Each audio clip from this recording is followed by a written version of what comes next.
fellow Terrans, I come to you in the wake of recent events to issue a call to reason.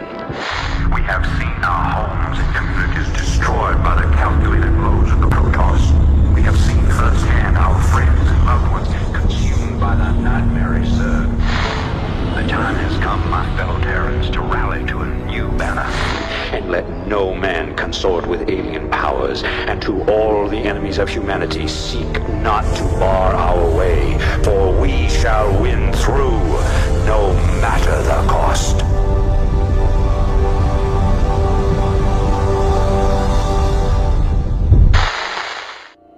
Hello everybody! Today we are gonna take a look at the races and main factions in Starcraft. There are 3 races in the PROtoss sector. The Terrans, which are basically the humans. The Zerg, which are a biological mutating, infesting species.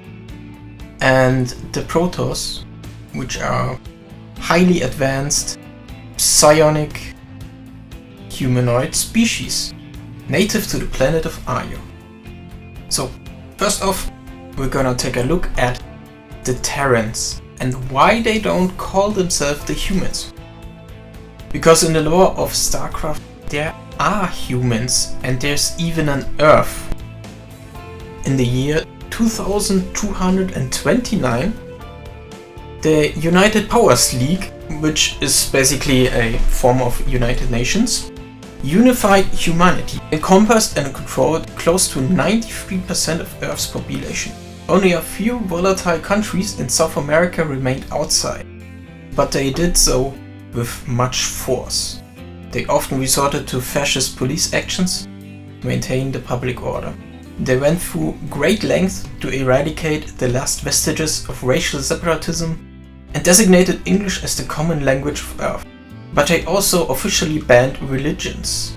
One man, Doran Roof, became obsessed with founding colonies on the outlying worlds, convinced that the discovery of new minerals and alternate fuel sources would make him one of the most influential men on Earth. As part of that, he used his wealth and political connections to secure 56,000 prisoners for his project, colonizing other planets. He put 40,000 of them on 4 separate supercarriers with enough supplies, rations and hardware to aid them once they arrived at their destination. But they all veered off course and crash landed on the PROtoss sector. One of them got destroyed in the process. The other 3 landed on what became the Terran homeworlds, Tarsonis, Moria and Umoja. They were cut off from Earth as well. They then established what became the 3 strongest Terran factions: the Kelmorian Combine, the Umojan Protectorate, and the Terran Confederacy. Zerg! The very mention of this terrifying race once brought fear to all who heard it.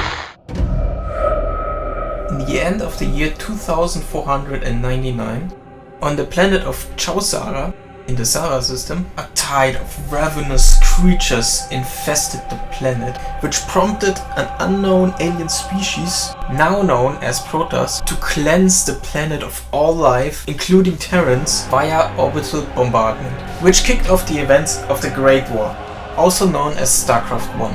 Soon thereafter, many more planets got infested by the species known as Zerg. The Zerg is a terrifying and ruthless amalgamation of biological advanced aliens. Despite them being many different species, they act as one entity, the Swarm, which is controlled by the Overmind.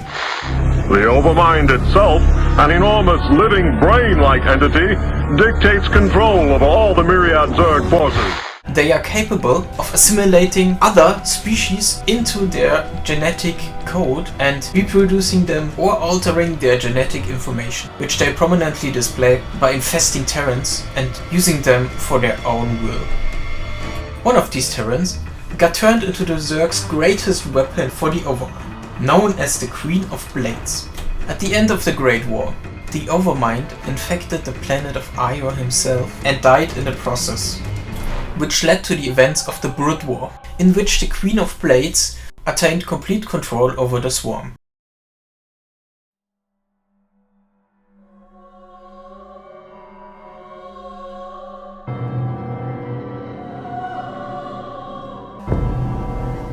The Zerg called Firstborn, race of the universe, are an incredibly ancient sapient species, and their technology surpasses imagination. But their physical form can also not be underestimated. Standing at roughly 2 to 3 meters tall, they can sustain themselves on nothing but water, light, and oxygen. They also possess great psionic abilities and communicate telepathically, which is a fortunate coincidence since they don't have a mouth or other orifices.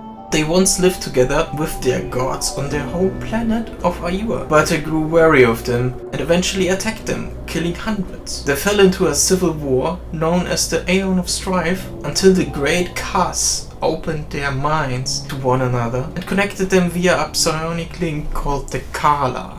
The Kahlai encompassed all PROtoss thoughts and feelings, transmitted via their nerve cords, and represented unity as well as a religion. They formed a caste-based PROtoss empire, the Kahlai, but some rejected this as well. They cut their nerve cords and severed themselves off from the Kahlai. They were hated and banished for their actions. Those became the first Dark Templar, also known as Nerazim, settled on the distant planet Shakuras. Just before the Great War, the PROtoss became aware of the Zerg threat to the universe and swore to purge them. In the ensuing conflict, the High Templar Tal'darim and the Dark Templar Zeratul struck an alliance to exploit a weakness only available to the Dark Templars, which gave the Overmind a short glimpse of the homeworld of the PROtoss, Ayur. The whole planet got infested and Tal'darim sacrificed himself to destroy the Overmind. 70% of PROtoss on Ayur perished that day. With no home, the PROtoss fled to their old brethren on Shakuras, settling their old dispute and forming the complete PROtoss society known as the Daelaam.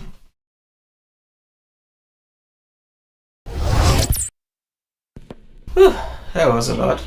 But we are not quite finished. There are many more factions in the Cthulhu sector, and if you're up for some more spoilers, here's a quick rundown. The Terrans overthrew their government in the Great War and formed the Terran Dominion, which then got rebelled against by Rhaenos raiders. Also, Terrans love their companies. Here's a short overview for most of them. But also the PROtoss have some divergent opinions. The followers of the Dark Xel'naga call themselves the Tal'darim, a cybernetic project to keep the consciousness of the greatest warriors alive and put them into robotic soldiers resulted in the Purifiers, and many questions about what is life.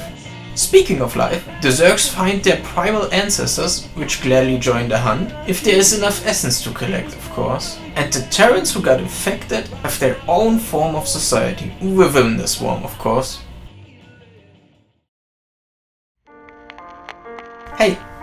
Thank you very much for watching. If you enjoyed this one, you might enjoy more. I'm not gonna say it. You know what YouTubers always ask for at this point. I'm not gonna say it.